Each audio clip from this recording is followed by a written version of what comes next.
ಕಾರಣಕ್ಕೂ ಕೂಡ ಹಾಗಾದ್ರೆ ಈಗ ಅವರು ಹೇಳಿದ್ರು ಅಂದ್ರೆ ಕೇಂದ್ರ ಸರ್ಕಾರನ ಯಾವ ರೀತಿಯಾಗಿ ದಾಳಿಯನ್ನು ನಡೆಸಲಾಗ್ತಾ ಇದೆ, ಯಾವುದೇ ರೀತಿಯಾಗಿ ಅಧಿಕಾರವನ್ನ ದುರುಪಯೋಗ ಮಾಡಿಕೊಳ್ಳಲಾಗ್ತಾ ಇದೆ ಅನ್ನೋದನ್ನ ಮಾತನ್ನ ಕೂಡ ಹೇಳಿದ್ದಾರೆ. ಅವ್ರ ಅನಿಸಿಕೆಯನ್ನು ಹೇಳಿದ್ದಾರೆ. ಅನಿಸಿಕೆ ಸತ್ಯ ಆಗೋದಿಲ್ಲ. ಈಗ ಕೇಂದ್ರ ಸರ್ಕಾರದ ಅಡಿ ಐಟಿ ಡಿಪಾರ್ಟ್ಮೆಂಟ್ ಬರೋದಿಲ್ಲ. ಐಟಿ ಡಿಪಾರ್ಟ್ಮೆಂಟ್ ಸ್ವಾಯತ್ತ ಇರುತ್ತೆ. ಹಣಕಾಸು ಇಲಾಖೆ ಕೇಂದ್ರ ಸರ್ಕಾರದ ಅಧೀನದಲ್ಲಿ ಬರುತ್ತೆ. ಹಾಗಾಗಿ ರಾಜಕೀಯಕ್ಕೋಸ್ಕರ ನೀವು ಆರೋಪ ಮಾಡೋದು ಸಹಜ. ಹಾಗಾಗಿ ನನಗೆ ಅದರ ಬಗ್ಗೆ ಹೆಚ್ಚು ಪ್ರತಿಕ್ರಿಯೆ ಕೊಡ್ಲಿಕ್ಕೆ ಅಂದ್ರೆ ಈಗ ರಾಜ್ಯದ ಪೊಲೀಸರನ್ನು ಕೂಡ ಬಳಕೆ ಮಾಡ್ಕೊಂಡಿಲ್ಲ, ಇದರಲ್ಲಿ ಸಿಆರ್ಪಿಎಫ್ ಅವ್ರನ್ನ ಬಳಕೆ ಮಾಡ್ಕೊಂಡು ಇಲ್ಲಿ ಈ ರೀತಿಯಾದಂತಹ ಕೆಲಸವನ್ನ ಮಾಡ್ತಾ ಇದ್ದಾರೆ. ಕರ್ನಾಟಕದಿಂದಾನೇ ಒಬ್ರು ಅಮಿತ್ ಶಾಗೆ ಲಿಸ್ಟ್ ಕಳಿಸ್ತಾರೆ, ಆ ಲಿಸ್ಟ್ ಪ್ರಕಾರವೇ ರೇಡ್ ಆಗ್ತಾ ಹೋಗುತ್ತೆ.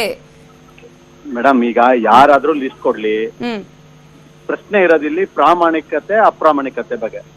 ಪ್ರಾಮಾಣಿಕರಿದ್ರೆ ಧೃತಿಗೆಡೋದು ಯಾಕೆ? ನಾವೆಲ್ಲ ರೈತರು ಮಕ್ಕಳು, ಆಲೂಗೆಡ್ಡೆ ರಾಗಿ ಮರದು ಹಾಲ್ ಕರ್ದಿ ಸಂಪಾದನೆ ಮಾಡಿರೋಂತ ದುಡ್ಡು ಯಾಕೆ ಟೆನ್ಷನ್ ತಗೋಬೇಕು? ಬಿಜೆಪಿ ಅವರು ಆಕ್ರಮಣ ಮಾಡ್ತಾ ಇಲ್ವಾ ಹಾಗಾದ್ರೆ? ಎಲೆಕ್ಷನ್ ನಲ್ಲಿ ಎಲ್ಲೆಲ್ಲೋ ಅಷ್ಟಷ್ಟು ಕೋಟಿ ರೂಪಾಯಿಗಳು ಸಿಕ್ತು, ಆ ಕೋಟಿ ರೂಪಾಯಿಗಳಿಗೆ ಹಾಗಾದ್ರೆ ಲೆಕ್ಕ ಎಲ್ಲಿದೆ ಅನ್ನುವಂತ ಪ್ರಶ್ನೆ ಕೇಳಿದಾರೆ. ಹಾಗಾದ್ರೆ ಬಿಜೆಪಿ ಎಲ್ಲಾ ಕಡೆ ಪ್ರಾಮಾಣಿಕವಾಗಿ ಚುನಾವಣೆಯನ್ನ ಮಾಡ್ತಿದಾರಾ? ನಾನ್ ಕೇಳ್ತಾ ಇರೋದು ಮೇಡಮ್, ಅವ್ರು ಪ್ರಾಮಾಣಿಕವಾಗಿ ಮಾಡ್ತಿದಾರ ಇಲ್ವ ಅಂತ. ಬೇರೆಯವ್ರು ಪ್ರಾಮಾಣಿಕವಾಗಿ ಮಾಡ್ತಿಲ್ಲ ಅಂದ್ರೆ ದೂರ್ ಕೊಡ್ಲಿ ಅವರು. ನಾನೀಗ ಯಾರು ವಿರೋಧ ಪಕ್ಷದವ್ರಿಗೆ ಹೇಳಲಿಕ್ಕೆ ಇಷ್ಟಪಡ್ತೀನಿ, ಯಾರು ಅಪ್ರಾಮಾಣಿಕವಾಗಿ ಮಾಡ್ತಿದ್ದಾರೆ, ಯಾರು ಹಣದ ಬಲದಲ್ಲಿ ಮಾಡ್ತಿದ್ದಾರೆ, ಯಾರು ಅಧಿಕಾರ ಬಲ ಉಪಯೋಗಿಸ್ತಿದ್ದಾರೆ, ಅವ್ರ ಬಗ್ಗೆ ಚುನಾವಣಾ ಅಧಿಕಾರಿಗಳಿಗೆ ದೂರ್ ಕೊಡ್ಬೇಕು. ನಿಷ್ಪಕ್ಷಪಾತವಾದ ಚುನಾವಣೆ ನಡಿಬೇಕು ಅನ್ನೋದು ಜನಸಾಮಾನ್ಯರ ಅನಿಸಿಕೆ. ಹಾಗಾಗಿ ನಾನು ಜನಸಾಮಾನ್ಯರ ಧ್ವನಿಯಾಗಿ ಹೇಳ್ತಾ ಇದ್ದೀನಿ ಹೊರತು ಇಲ್ಲಿ ಯಾವುದೇ ಪಕ್ಷವನ್ನ ನಾನು ಬೆರೆಸಲಿಕ್ಕೆ ಇಷ್ಟಪಡೋದಿಲ್ಲ. ಎಲ್ಲರೂ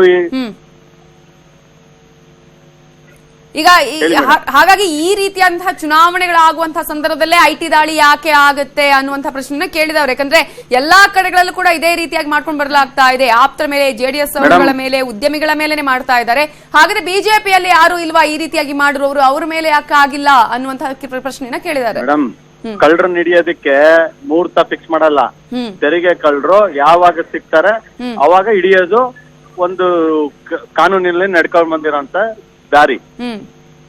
ಹಾಗಾಗಿ ಕಳ್ಳರಿಗೆ ನಾವು ನಾಳೆ ಬಂದು ನಿಮ್ಮನ್ನ ಹಿಡಿತೀನಿ ಅಂತ ಹೇಳಿದ್ರೆ ಕಳ್ಳ ಇರಲ್ಲ. ಈಗ ಅವ್ರು ಹೇಳಿದ್ರು ಅಂದ್ರೆ ನಿನ್ನೆನೆ ನಮ್ಗೆ ಈ ಮಾಹಿತಿ ಗೊತ್ತಾಗಿದೆ, ನಿನ್ನೆನೆ ಗೊತ್ತಾಗಿರುವಂತಹ ಕಾರಣಕ್ಕಾಗಿನೇ ಈಗಾಗ್ಲೇ ನಾವು ಹೇಳಿದ್ವಿ ಯಾರು ಭಯ ಪಡುವಂತಹ ಅವಶ್ಯಕತೆ ಇಲ್ಲ ಇದರಲ್ಲಿ ಅಂತೇಳಿ. ನಾವು ಭಯನೂ ಪಡೋದಿಲ್ಲ, ಆದ್ರೆ ಪ್ರೊಟೆಸ್ಟ್ ಅನ್ನ ಮಾಡ್ತೀವಿ 2 ಗಂಟೆಗೆ. ಅಂದ್ರೆ ಈಗಾಗ್ಲೇ ಎಲ್ಲಾ ಮೈತ್ರಿ ಸರ್ಕಾರದವ್ರು ಎಲ್ಲರೂ ಕೂಡ ಪ್ರೊಟೆಸ್ಟ್ ಮಾಡ್ತೀವಿ, ಯಾವ ರೀತಿಯಾಗಿ ಇದನ್ನ ದುರುಪಯೋಗ ಪಡಿಸ್ಕೊಳ್ತಿದ್ದಾರೆ ಅಂತೇಳಿ. ಈ ಪ್ರೊಟೆಸ್ಟ್ ಪ್ರಜಾಪ್ರಭುತ್ವದಲ್ಲಿ ಎಲ್ಲರಿಗೂ ಸ್ವಾತಂತ್ರ್ಯ ಇದೆ, ಪ್ರತಿಭಟನೆ ಮಾಡ್ಲಿ, ಸಂತೋಷ. ಆದ್ರೆ ಆರೋಪ ಮಾಡ್ಬೇಕಾದ್ರೆ ಸ್ವಲ್ಪ ಜವಾಬ್ದಾರಿಯುತವಾಗಿ ಆರೋಪ ಮಾಡಬೇಕು.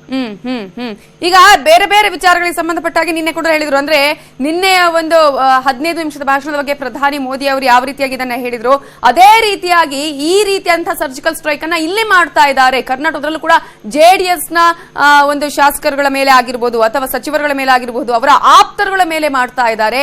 ಈ ರೀತಿಯಾಗಿ ಮಾಡುವಂತದ್ದು ಎಷ್ಟು ಸರಿ? ಅಧಿಕಾರ ದುರ್ಬಳಕೆ ಹೇಗೆ? ಅದರ ಜೊತೆಗೆ ಅಧಿಕಾರಿ ಆಗಿರುವಂತಹ ಬಾಲಕೃಷ್ಣ ಅವರು ಬಿಜೆಪಿಯ ಏಜೆಂಟ್ ತರ ವರ್ತನೆ ಮಾಡ್ತಾ ಇದ್ದಾರೆ.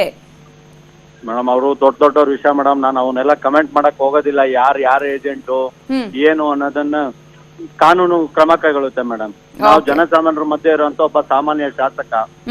ನಾವೇನಿದ್ರು ಜನರ ಮಧ್ಯೆ ಹೋಗಿ ಮೋದಿಯವರ ವ್ಯಕ್ತಿತ್ವ, ಮೋದಿಯವರ ವ್ಯಕ್ತಿತ್ವದ ಬಗ್ಗೆ ಇಲ್ಲಿ ಮಾತನಾಡಿದಾರಲ್ಲ ಅಂತ ಮೇಡಮ್. ಆಪೋಸಿಷನ್ ಪಾರ್ಟಿಗೆ ಯಾವುದೇ ರೀತಿಯಾದ ಮಾತಾಡ್ಲಿಕ್ಕೆ ವಿಷಯಗಳಿಲ್ಲ.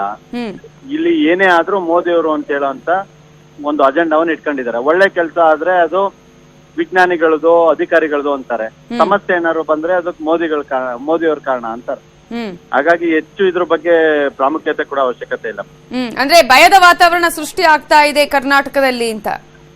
ನನಗೆ ಅದ್ರ ಹಾಸನದಲ್ಲಂತೂ ಭಯದ ವಾತಾವರಣ ಇದೆ. ಜಾತ್ಯತೀತ ಜನತಾ ದಳದ ಉಸ್ತುವಾರಿ ಸಚಿವರಿಂದ ಅದರಿಂದ ನಾವು ಪ್ರಜಾಪ್ರಭುತ್ವವನ್ನು ವಾಪಸ್ ಸ್ಥಾಪಿಸ್ಬೇಕು ಅಂತ ಹೇಳಿ ಇಲ್ಲಿ ಚುನಾವಣೆ ಮಾಡ್ತಾ ಇದ್ದೀವಿ. ಓಕೆ, ಧನ್ಯವಾದಗಳು ಪ್ರೀತಮ್ ಗೌಡ ಅವರೇ ನ್ಯೂಸ್ 18 ಜೊತೆ ಮಾತನಾಡಿದಕ್ಕಾಗಿ. ಇದು ಶಾಸಕರಾಗಿರುವಂತಹ ಪ್ರೀತಮ್ ಗೌಡ ಅವರ ಮಾತು. ಒಂದು ವೇಳೆ ಸಿಎಂ ಈಗಾಗಲೇ ಹೇಳಿದ ಹಾಗೆ ಈ ವಿಚಾರದ ಬಗ್ಗೆ ಯಾವುದೇ ಭಯ ಇಲ್ಲ ಅನ್ನೋದಾದ್ರೆ ಮತ್ಯಾಕೆ ಅವರು ಭಯ ಪಡಬೇಕು, ಯಾವ ಕಾರಣಕ್ಕಾಗಿ ಈ ರೀತಿಯಾದಂತಹ ಮಾತುಗಳನ್ನ ಆಡಬೇಕು ಅನ್ನುವಂತಹ ಪ್ರಶ್ನೆಯನ್ನ ಕೇಳಿದ್ದಾರೆ.